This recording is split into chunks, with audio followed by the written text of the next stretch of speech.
나사에서 화성행 탑승권을 얻는 방법을 공개해 전 세계인의 관심이 집중된 바 있습니다. 진짜로 화성에 갈 수 있는 건 아니고 신청자의 이름이 새겨진 칩을 화성에 보내는 재미있는 캠페인인데요. 네, 오늘 별별 이야기에서는 한국천문연구원 우주과학본부 문홍규 박사와 함께 화성 탐사 로봇 마스 2020에 대해 알아보겠습니다. 네, 박사님 안녕하세요. 어서 네, 오세요. 안녕하세요. 네, 화성에 대한 영화나 소설은 정말 많이 나왔잖아요. 네. 그렇죠. 하지만 아직 인류는 밟은 적이 없기 때문에 더 흥미롭고 호기심이 가는 것 같습니다. 화성은 어떤 곳인가요? 네, 화성은 달 착륙 이후에 처음으로 사람이 발을 딛게 될 천체입니다. 예. 지름은 지구의 반, 중력은 0.38배라서 만약에 50kg인 분이 화성에 가시면 19kg이 됩니다. 아, 네. 네, 화성의 하루는 지구의 하루보다 37분이 길고요. 네. 1년은 지구의 2배보다 조금 짧습니다. 1년 평균 기온은 영하 63도고요. 기압은 지구의 0.7%입니다. 예. 산소가 21%로 이루어져 있는 지구하고 달리 화성은 이산화탄소가 95%고요. 산소는 고작 1%에 불과합니다. 예. 하지만 인류의 화성 착륙은 단지 시간 문제일 뿐이지 늦어도 2030년대 중반에는 실현될 거라고 예상하고 있습니다. 네. 그것은 지구와 화성이 가장 비슷하게 우리가 가려고 하는 것인데요. 마스 2020은 그런 미래를 준비하기 위해서 기획한 과학 탐사 임무입니다. 네. 사실 작년에 인사이트5가 화성 착륙에 성공했다는 소식 전해드린 네. 게 생생한데 그렇습니다. 내년 7월이면 차세대 화성 탐사 로봇은 이 마스 2020을 나사가 발사할 계획이라고요. 기간이 이제 얼마 남지 않은 것 같은데 마스 2020은 어떤 역할을 하게 되나요? 네, 이제 10달밖에 남지 않았습니다. 마스 2020의 가장 중요한 임무는 생명의 흔적을 찾는 겁니다. 지구는 현재 온갖 생명으로 넘쳐나고 있지만 화성은 메마른 사막에 아무것도 살 수 없는 척박한 행성입니다. 그런데 과거에도 그랬을까요? 네, 화성에는 강과 호수의 흔적이 지금 뚜렷하게 남아 있습니다. 예. 과거의 지구처럼 따뜻했다는 거죠. 마스 2020은 과연 과거의 화성이 생명이 살 수 있는 환경이었는지 그리고 실제로 원시 생명이 있었는지 그 증거를 찾는 게 목적이에요. 그 밖에 이산화탄소가 주성분인 대기에서 산소를 뽑아내는 실험과 또 우주인들에게 영향을 줄 수 있는 온도나 습도, 그다음에 먼지 같은 환경을 조사하는 실험을 하게 됩니다. 네. 나사의 탐사 계획은 이전 임무하고 이어지는 후속 임무들이 아주 촘촘하게 연결되어 있어요. 1단계에서는 이미 성공적으로 물의 흔적을 찾았고요. 이번에는 생명체의 흔적과 인간 거주 가능성을, 그리고 맨 마지막 단계에서는 인류 탐사에 대비하는 데 목표를 두고 있습니다. 네. 예, 그러려면 화성의 기후와 지질, 그리고 그 긴 역사를 알아내야만 합니다.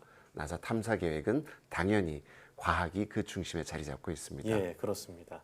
자, 이번 화성 탐사 로봇에 대한 얘기를 또 해보고 싶은데요. 네. 자, 마스 2020 로버의 생김새가 2012년도에 보냈던 큐리오시티와 굉장히 닮았다고 알고 있는데, 근데 성능은 굉장히 월등해졌다고요. 네, 그렇습니다. 마스 2020은 큐리오시티하고 거의 생김새가 비슷합니다. 예. 그 둥글 납작하게 생긴 에어로쉘은 화성 대기권에 진입할 때 열과 충격을 잘 견딜 수 있도록 만들어졌고요. 그 안에 낙하산과 또 착륙에 쓰이는 스카이 크레인, 또 탐사차인 로보가 들어가 있습니다. 네. 로보는 차 한 대 크기인데요. 네. 길이 3m에 무게는 1톤쯤 됩니다. 오. 말씀하신 것처럼 역대 최강의 장비들이 실립니다. 네. 그중에서 마스캠 Z는 고화질 카메라인데요. 로보의 눈에 해당합니다. 줌 기능을 탑재해서 위아래로 90도, 좌우 360도 회전합니다. 시력은 축구장 반대편 골대에 있는 파리까지 볼 수 있을 만큼 뛰어난데요. 예. 로보에는 총 23대의 이런 카메라가 실리고요. 그런가 하면 옥시라는 장치는 이산화탄소에서 산소를 뽑아내는 장치입니다. 산소는 사람이 숨 쉬는데 필요할 뿐만 아니라 로켓 연료로도 쓸 수 있죠. 그렇군요. 네, 화성에서 우주인을 태운 탐사선이 이륙하려면 현재 기술로는 대략 우주왕복선 무게만큼의 산소가 필요한 상황입니다. 그래서 이번엔 자동차 배터리만하게 만들었지만 다음 임무에서는 100배 이상 커지게 될 겁니다. 예. 또 픽셀이라는 장치는 화성 암석과 흙에 X선을 쏴서 화학 성분을 빠르게 분석할 수 있는 장치입니다. 20가지가 넘는 화학 성분의 지문을 감별해서 원시 생명체의 흔적을 찾아냅니다. 예. 그런가 하면 림팩스는 지표 아래에 있는 물하고 얼음을 찾아내는 영상 레이더인데요. 땅 밑을 손꼽 보듯이 훤히 들여다볼 수 네. 있습니다.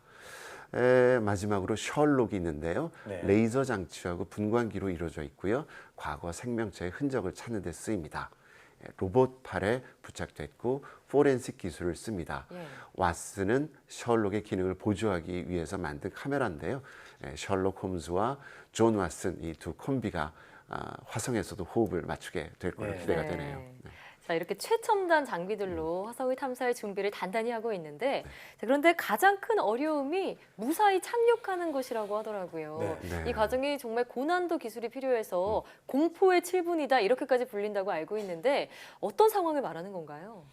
네, 그렇습니다. 화성 탐사선이 대기권에 진입하고 하강하고 착륙하는 네. 그 과정을 뜻합니다. 아, 착륙 전에 속도를 줄여야 하는데요. 화성 대기압은 지구의 0.7%밖에 안 되기 때문에 이때 감속하는 게 굉장히 어렵습니다. 게다가 통신 자체가 불가능하고요. 설사 교신이 된다고 하더라도 신호가 오는데 시간이 걸리기 때문에 미리 철저하게 준비하는 것 외에는 방법이 달리 없습니다. 예. 이 시간이 꼭 7분이라서 전문가들은 공포의 7분이라고 부릅니다. 그렇군요. 네, 대기권 진입과 착륙에는 당연히 첨단 기술이 동원되지만 하강 중에 돌풍이 불어서 우주선이 뒤집힌다거나 낙하산줄이 꼬이는 사고가 일어날 수 있고요.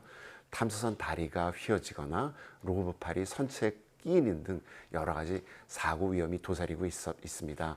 전 과정이 자동화되어 있지만 도반 변수가 아주 많습니다. 그래서 제트 추진연구소 관제실은 이때 초긴장 상태가 되는데요. 현재 화성 착륙에 성공한 나라는 미국밖에 없고요. 그 성공 확률조차 40%에 불과합니다. 그래서 이 과정이 화성 임무에서 가장 어려운 과정이고요. 공포의 4분이라고 부르는 이유는 바로 여기에 있습니다. 그렇군요. 자, 나사의 뭐 생명체나 물의 존재를 확인하기 위해선 어디에 착륙하는지도 굉장히 중요할 것 같습니다. 이 착륙지를 선별하는 데 굉장히 오랜 시간이 걸렸다고 들었는데요. 자, 유력한 착륙지 후보였던 이 옥시아 플라눔이라는 곳을 제치고 제제로 크레이터를 최종 착륙지로 선택했다고 들었는데 이곳을 선택한 이유가 있을까요? 네, 나사가 마스 2020의 착륙점을 선정하는 데는요, 총 5년이 걸렸습니다. 5년이나요? 네, 총 60개 착륙지 후보 장소가 대두됐었는데요. 네. 안전을 고려한 것은 물론 과학적으로 또 가치 있는 곳을 찾기 위해서 그만큼 시간과 노력을 들였다고 생각하시면 이해가 가실 겁니다. 예. 제제로 크레이터가 선정된 이유는요, 이곳이 고대의 삼각주였기 때문입니다.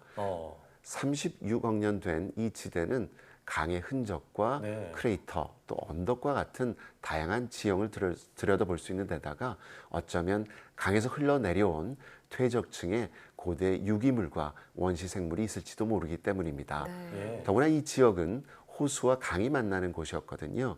과학자들은 진흙과 탄소질 성분이 함유된 흙이 여기에 있을 것이라고 기대하고 있고요.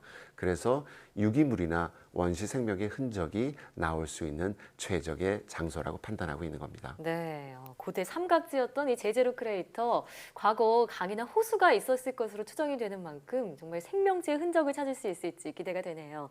또 마스 2020이 더욱 특별한 이유가 또 있다고 하는데 어떤 건가요? 네, 마스 2020은 이곳에서 시료를 채취합니다. 이번에 당장 가져오지는 않고요. 네. 하지만 이번에 아직 이번에 귀환 기술이 지구로 가져오는 기술이 아직 준비되지가 않았기 때문인데요. 네. 마스 2020 로봇은 여러 지역을 돌아다니면서 채집한 시료, 즉 표본을 캡슐에 하나하나 담아 두게 됩니다. 시료는 로봇팔에 달린 드릴을 이용해서 채취하게 되고요. 용기에 담은 시료는 따로 보관해 둡니다. 이 시료 중 일부는 우선 마스 2020에 실린 장비로 1차 분석을 하고요. 남은 시료는 다양하고 정밀한 분석을 위해서 몇 년 뒤 착륙선이 준비되면 가서 지구로 가져올 겁니다. 네. 또 한 가지가 있는데요. 그것은 바로 드론입니다. 네. 마스 헬리콥터 스카우트라고 부르는데요. 착륙한 뒤에 곧바로 활동하는 것은 아니고요. 몇 달 지나서 시험에 들어갑니다. 화성대기는 지구보다 기압이 낮기 때문에 드론에 이중 프로펠러를 달았고요. 분당 회전 속도는 최대 2,800 RPM입니다. 예. 강력하지요. 네. 네, 로버에 실린 카메라만으로는 전방에 암석이 있는지 또 구덩이가 앞에 있는지 판단하는 데 한참 걸리기 때문에 드론을 띄우는 겁니다. 지구와 화성이 가장 멀 때 교신 시간이 20분 넘게 걸립니다. 관제사가 이것을 판단하고 명령 보내는데 꼬박 40분 이상 걸리겠죠. 그러면 이제 로보가 주행하는 데 시간이 걸릴 수밖에 없겠고요. 그래서 하지만 드론을 띄우면 3에서 10m 상공에서 내려다보면서 주변 영상을 찍어서 바로 로보에 전송할 수가 있습니다. 궤도선이 찍는 것보다 10배나 좋은 현상을 말이죠. 자동 제어로 움직이는 드론은 로보의 주행 루트를 개척하는 것은 물론이고 사전에 여러 가지 위험을 방지해 줄 수 있겠죠. 예. 네, 믿을 만한 척후병을 둔 셈입니다. 그러네요. 네, 나사는 이번 실험을 바탕으로 더 강력하고 다양한 기능을 갖춘 드론을 개발한다고 합니다. 네, 드론은 지금까지 본 적이 없었던 것 같다는 생각이 드는데. 네, 이번에 처음 만들어져서 시험을 그렇죠. 해요. 네, 네. 네, 최첨단 기술을 도입하는 이번 탐사가 기대가 되는데요. 앞서 얘기했던 그 화성 탐사 탑승권에 대한 얘기 해보고 싶은데 언제까지 신청이 가능한 건가요? 네, 마르스 2020에 이제 칩이 실리게 되고요. 예. 거기 아주 작은 글씨를 새겨넣게 됩니다. 근데 그게 마감 날짜가 바로 9월 30일 오늘이에요. 아, 그렇군요. 네, 그래서 저도 탑승권을 받았는데요.